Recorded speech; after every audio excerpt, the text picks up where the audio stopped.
When you think about modern ethics, you look at how a lot of it has to do with ethical theory in the sense of epistemology and ethics being hand in hand.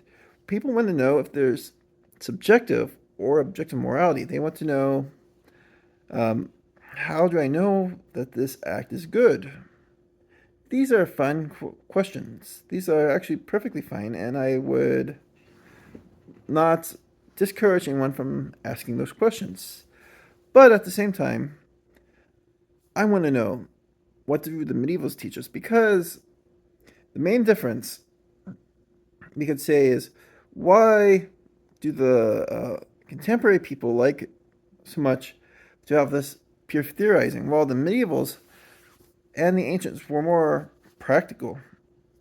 So, if I want to give a very oversimplified answer and disrespect the medievals, I would have to say, or the ancients, I would have to say that unlike the ancients and the medievals, the moderns just love that stuff, and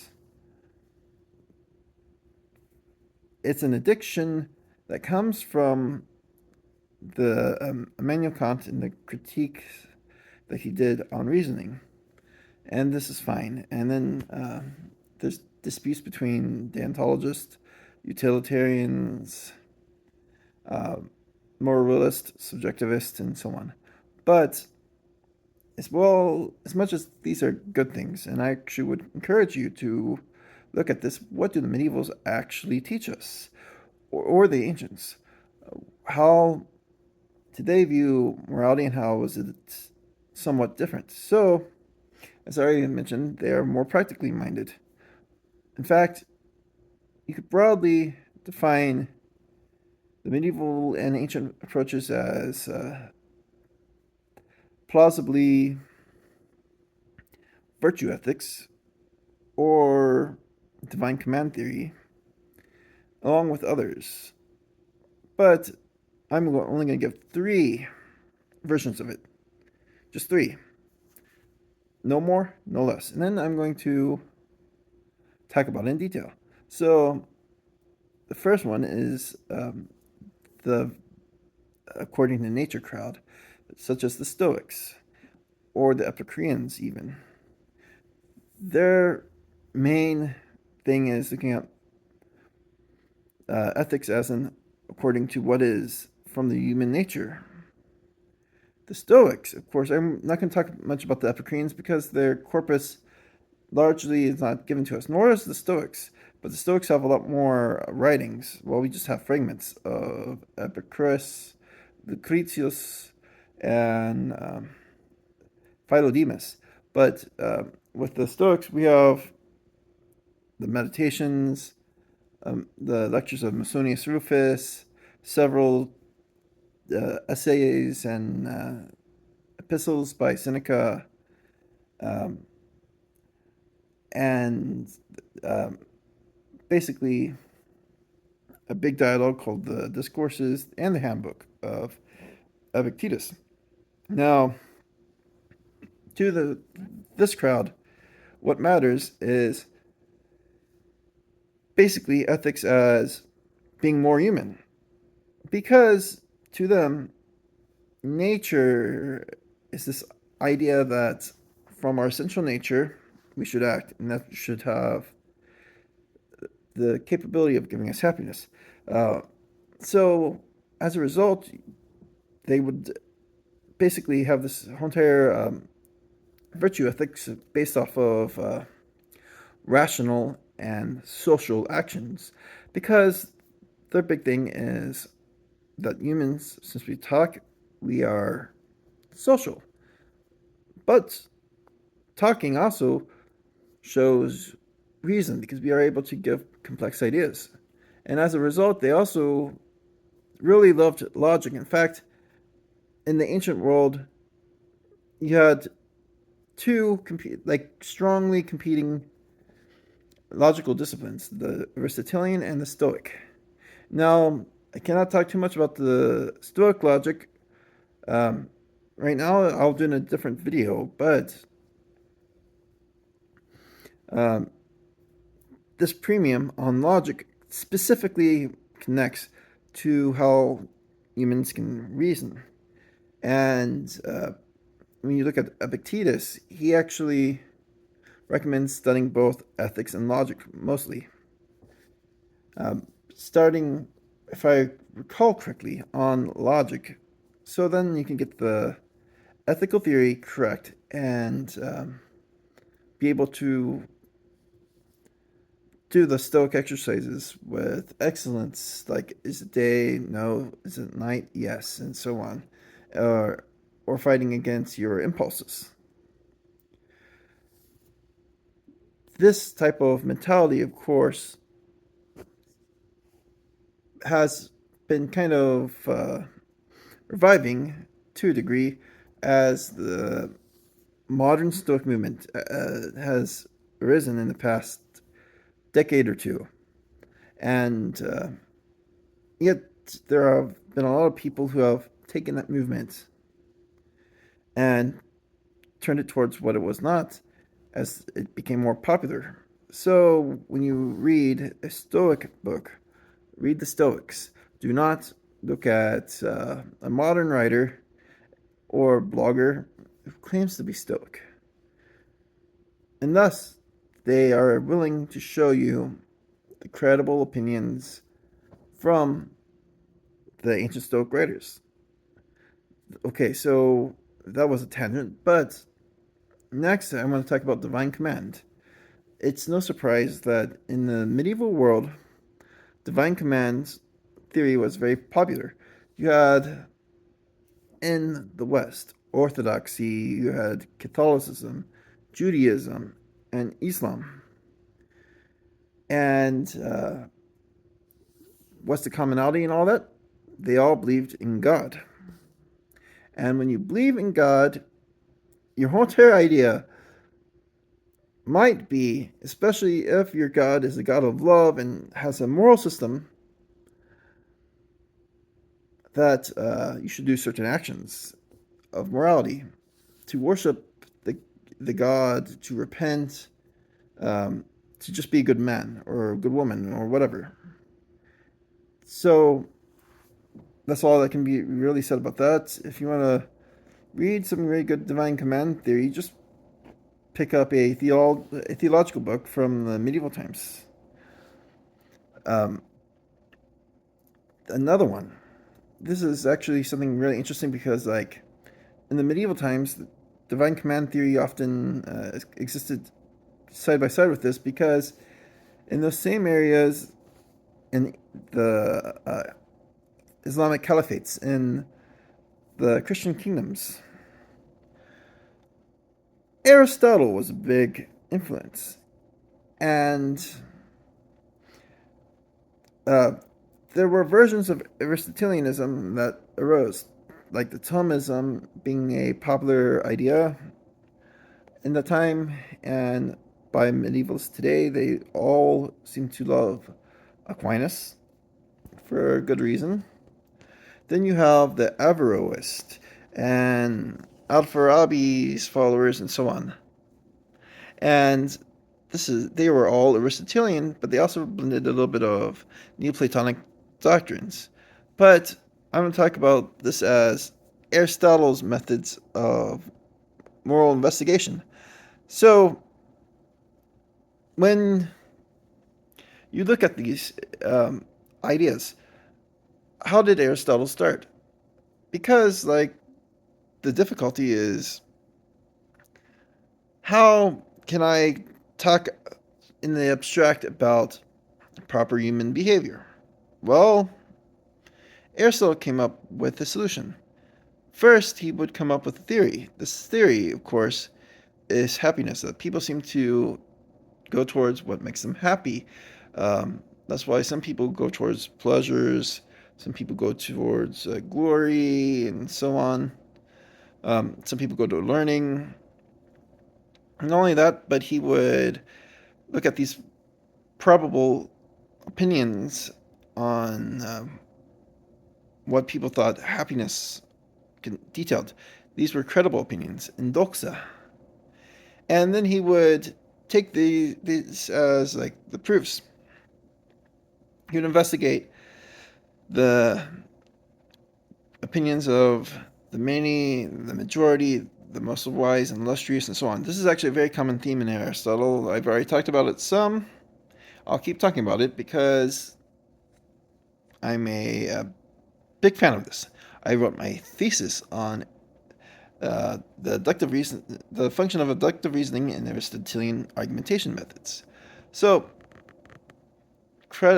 why credible? Because they are plausible, they are forceful in that they compel you to believe a certain way.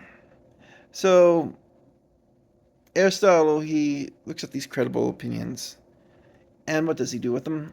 He questions each of them. He looks at, okay, well, which one's the most probable? That is dialectic. Dialectic is not necessarily going from a thesis to antithesis. Yes, that's involved. Then of course, you have synthesis that takes place naturally, but the idea is, okay, what is the most credible of many different opinions? Um, the medievals and the ancients talked about this all the time.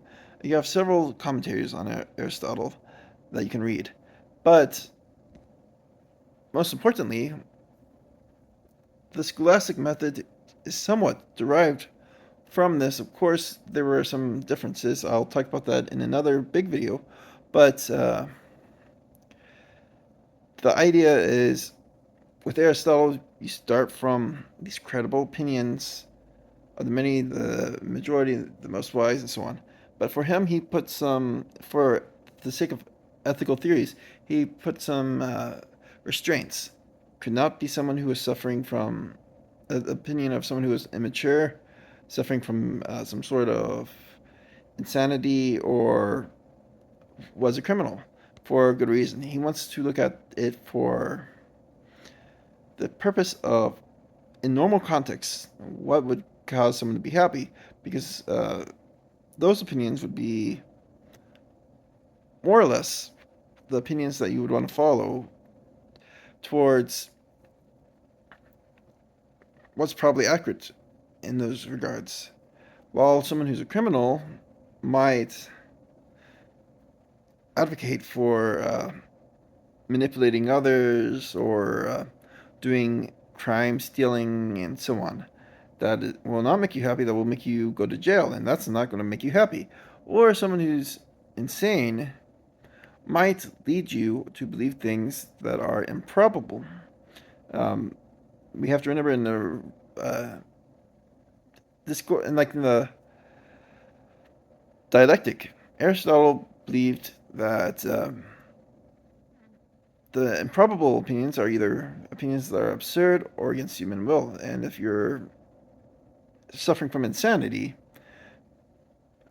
you're probably not going to suggest things that are properly according to human will. Now, human will we can talk about as um, a threefold way: like according to reason, according to in the good emotional states, and according to value or ethics.